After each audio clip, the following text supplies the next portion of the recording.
Hey everyone, here is a lovely video on how we're going to log on to the practice test. As you saw, we go to texasassessment.org. Look at it go. Oh, look at this lovely page. You see where it says Students and Families? That's you. Click on Students and Families. Look at this nice little image. Oh, right down here, this is what we want. Practice Tests Log In. Now, when we come here to Practice Test Log In, it's going to take a little bit. Oh, we could sign in if we wanted to and save our session, but we don't need to do that right now. Let's just sign in as a guest user on a guest session. Now we select our grade. Now, you could be any of these grades in high school. My suggestion, if you do 10th grade, you're going to see the English 1 and English 2 test. If you do 9th grade, you'll just see English 1. 11 and 12 will have the same options. So when you come here, you go over to the English 2 release test. Now here we have some options that will allow you to figure out any modifications you might have to the test. We have auto text-to-speech. If that's something that you receive in a classroom, you might want to practice and see what that looks like on this. We also have a zoom. So for those people who have trouble with smaller text, you can actually set it right here so that you'll already see the screen a little bit bigger. You have content and language supports for those of you who speak English as a second language. We can also change the color setting as far as what the screen looks like. Yellow on blue sounds great. As far as a large mouse pointer, you can do that as well. Spelling assistance and text-to-speech, those will help you out if you need them. Now, I'm going to go ahead and show exactly what this looks like without that. So here we have our last page before we begin the test. You can see the test settings right here. We can look to see exactly which modifications we put on there. We also have a help guide.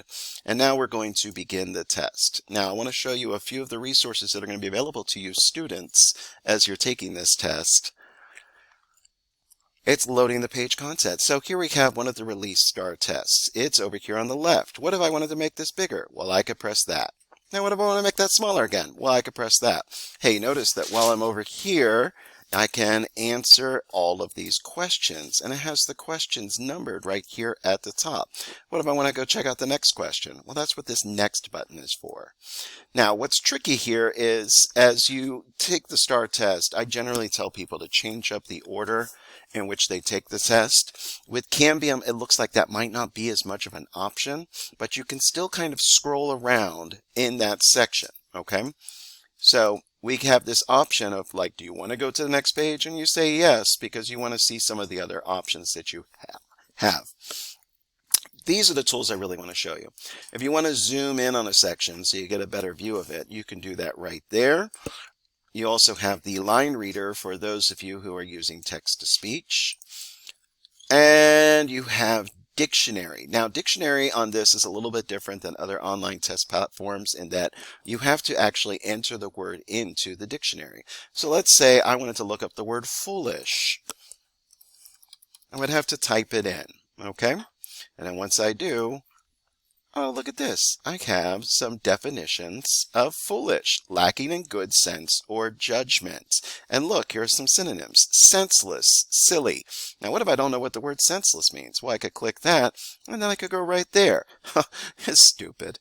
That's nice, isn't it? All right, so the dictionary is a good tool, but you can close that out.